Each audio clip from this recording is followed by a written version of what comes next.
जो भी नई नियुक्ति होगी अब वो राज्य सरकार नियुक्त करेगी, एक अलग परीक्षा आयोग के माध्यम से लेगी। तो एक न्यूनतम आयु निर्धारित है 21 साल। इस नियमावली के प्रवृत्त होने के पश्चात नियुक्ति के प्रथम संव्यवहार में अधिकतम आयु सीमा में 10 वर्ष की छूट जो गैर सरकारी शिक्षक हैं, जो सरकार के जो नगर निकाय और पंचायत स्तरीय और स्थानीय निकाय के शिक्षक हैं, वह भी जो कैंडिडेट्स हैं जो इस परीक्षा में लिखेंगे, उनको 3 मौका दिया जाएगा। तो प्रत्येक विषय में न्यूनतम 50% महिला अभ्यर्थियों की नियुक्ति की जाएगी। जो वर्तमान में शिक्षा में जो आरक्षण लागू है वह यथावत रहेगा, किंतु जिला के अंदर स्थानांतरण का प्रावधान है और अंतर जिला का भी स्थानांतरण का विशेष परिस्थिति में प्रावधान है। सरकारी पदाधिकारी कर्मी हैं, उनको 1/1/2023 के प्रभाव से डीए का जो रेट है वो 38 के स्थान पर बढ़ा के, और बिहार पुलिस में ईआरएसएस का जो सिस्टम लागू है उसमें जो अंडरग्राउंड केबल नेटवर्क है और एक पद सृजन का है, जिसमें राज्य योजना मद में ग्रामीण विकास विभाग के अंतर्गत जवाहर ग्राम स्वरोजगार योजना के अंतर्गत सृजित जो 102 पद थे उसमें 53 पद अब आज मंत्रिपरिषद में 6 विषयों पर निर्णय ले गए हैं। सबसे महत्वपूर्ण निर्णय राज्य में शिक्षा बहाली की और नियुक्ति की नियमावली का निर्णय मंत्रिपरिषद ने आज लिया है। इस नियमावली का नाम होगा बिहार राज्य विद्यालय अध्यापक नियुक्ति स्थानांतरण अनुशासनिक कार्रवाई एवं सेवा शर्त नियमावली 2023। इस नियमावली के तहत अब जो भी नियुक्तियां राज्य सरकार शिक्षकों की करेगी वह अब राज्य कर्मी होंगे, राज्य सरकार के कर्मी होंगे। यह एक महत्वपूर्ण निर्णय है। इससे पूर्व आपको जानकारी होगी कि राज्य सरकार राज्य में पंचायत शिक्षक, पंचायत समिति शिक्षक और जिला परिषद के शिक्षक और नगर निकाय के स्थानीय निकायों के शिक्षक रहा करते थे। अब जो भी नई नियुक्ति होगी अब वो राज्य सरकार नियुक्त करेगी। राज्य सरकार नियुक्ति के लिए एक अलग परीक्षा आयोग के माध्यम से लेगी। तो एक आयोग जो राज्य सरकार निर्धारित करेगी, हो सकता है बीपीएससी, हो सकता है कोई भी आयोग जो है जो निर्धारित करेगी, उसके माध्यम से राज्य सरकार परीक्षा लेगी और परीक्षा के माध्यम से ही अब नियुक्तियां होंगी। इस नियुक्ति में भाग लेने के लिए जो अर्हता होगी वह मैं पढ़ देता हूं। इसकी नियुक्ति की जो अनिवार्य अर्हता है, भारत के नागरिक हों और बिहार राज्य के स्थायी निवासी होना चाहिए, ये पहली अर्हता होगी। विद्यालय अध्यापक के पद पर नियुक्ति हेतु राष्ट्रीय अध्यापक शिक्षा परिषद द्वारा समय समय पर निर्धारित शैक्षणिक एवं प्रशासनिक योग्यता धारित करते हों एवं विशेष विद्यालय अध्यापक के लिए अर्हता भारतीय पुनर्वास परिषद के अनुरूप अनिवार्य होगा। तो यह महत्वपूर्ण एक अनिवार्यता है। राज्य सरकार एवं केंद्र सरकार द्वारा समय समय पर आहूत शिक्षा पात्रता परीक्षा में उत्तीर्ण हो, परंतु वर्ष 2012 से पूर्व नियुक्त एवं कार्यरत शिक्षक जो दक्षता परीक्षा उत्तीर्ण होंगे के लिए शिक्षक पात्रता परीक्षा में उत्तीर्ण अनिवार्य नहीं होगा। विषय विशेष के लिए अलग से विशेष अर्हता का निर्धारण विभाग द्वारा समय समय पर किया जाएगा।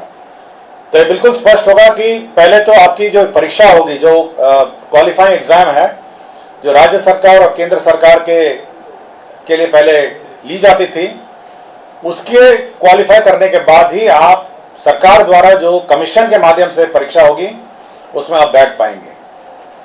तो पहला एक एग्जाम जो सभी ने लिखा है, चाहे वो टीईटी हो और अन्य जो शिक्षा परीक्षाएं हैं, उसको क्वालिफाई करने के बाद आप राज्य सरकार के कमीशन द्वारा जो सरकार जो कमीशन निर्धारित करेगी उसके माध्यम से जो परीक्षा ली जाएगी तो बहाली उसके माध्यम से होगी। इसमें न्यूनतम आयु निर्धारित है 21 साल और अधिकतम आयु सरकार द्वारा निर्धारित की जाएगी। जो सरकारी नौकरी में अधिकतम आयु है वह होगी, लेकिन जो 10 साल की नियुक्ति वर्ष का जो छूट होगा, इस नियमावली के प्रवृत्त होने के पश्चात नियुक्ति के प्रथम संव्यवहार में अधिकतम आयु सीमा में 10 वर्ष की छूट दे होगी। तो इसमें नियमावली में 10 वर्ष का छूट का भी प्रावधान है जो लोग पूर्व में नियुक्त होंगे। इसमें यह खासियत यह है कि इस परीक्षा में जो अभी वर्तमान में जिसको आप कहते हैं 7वें चरण या अन्य चरण जो हैं, वो लोग भी बैठेंगे, परीक्षा लिखेंगे। और साथ ही साथ जो अभी तक जो शिक्षक नियुक्ति, जो गैर सरकारी शिक्षक हैं, जो सरकार के जो नगर निकाय और पंचायत स्तरीय और स्थानीय निकाय के शिक्षक हैं, वह भी इसमें बैठ पाएंगे। तो सभी प्रकार के शिक्षक जो हैं, जो अर्हता रखते हैं, वह बैठ पाएंगे। और इस नियमावली के माध्यम से अगर अर्हता रखते होंगे तो कमीशन द्वारा जो परीक्षा ली जाएगी उसमें बैठेंगे। सभी जो कैंडिडेट्स हैं जो इस परीक्षा में लिखेंगे, उनको 3 मौका दिया जाएगा। तो 3 बार लिख सकेंगे और 3 मौके के बाद वह नहीं लिख सकेंगे। जहां तक रिजर्वेशन की बात है, सारे राज्य सरकार द्वारा निर्धारित आरक्षण रोस्टर का पालन किया जाएगा। और लेकिन साथ ही साथ जो आरक्षण है प्राथमिक एवं मध्य विद्यालय के मूल कोटि एवं स्थानक कोटि के विद्यालय प्रधानाध्यापक के पद पर प्रत्येक विषय में न्यूनतम 50% महिला अभ्यर्थियों की नियुक्ति की जाएगी। जो वर्तमान में शिक्षा में जो आरक्षण लागू है वह यथावत रहेगा, किंतु अन्य जो महिलाओं को छोड़ के अन्य जो राज्य सरकार का जो आरक्षण का नियम है वह लागू होगा। इसके साथ साथ अब सरकार के जो कानून है, सरकार के जो नियम है, सरकार का जो पेंशन है, सरकार का जो निर्धारित एनपीएस पेंशन है, ये सब लागू होगा। सरकार के जो आचरण है वो लागू होगा। यह नियुक्ति अब जिला संवर्ग के रूप में होगी, जिसमें जिला के अंदर स्थानांतरण का प्रावधान है और अंतर जिला का भी स्थानांतरण का विशेष परिस्थिति में प्रावधान है। संपुष्टि, सेवा संपुष्टि भी उसी अनुसार है, शिकायत अपील भी उसी अनुसार है। और कैबिनेट ने यह निर्णय लिया है कि अब अन्य किसी प्रकार से शिक्षा की नियुक्ति नहीं की जाएगी, शिक्षक की नियुक्ति नहीं की जाएगी। केवल जो सरकार द्वारा निर्धारित कमीशन है उसके माध्यम से परीक्षा होगी और उसी माध्यम से अब शिक्षा नियुक्ति होगी। यह बिल्कुल कैबिनेट ने स्पष्ट निर्णय ले लिया गया है। 7वां केंद्र पुनरीक्षित वेतनमान संरचना में वेतन जो प्राप्त कर रहे हमारे सरकारी पदाधिकारी कर्मी हैं, उनको 1/1/2023 से के प्रभाव से डीए का जो रेट है वो 38 के स्थान पर बढ़ा के 42% हो गया है।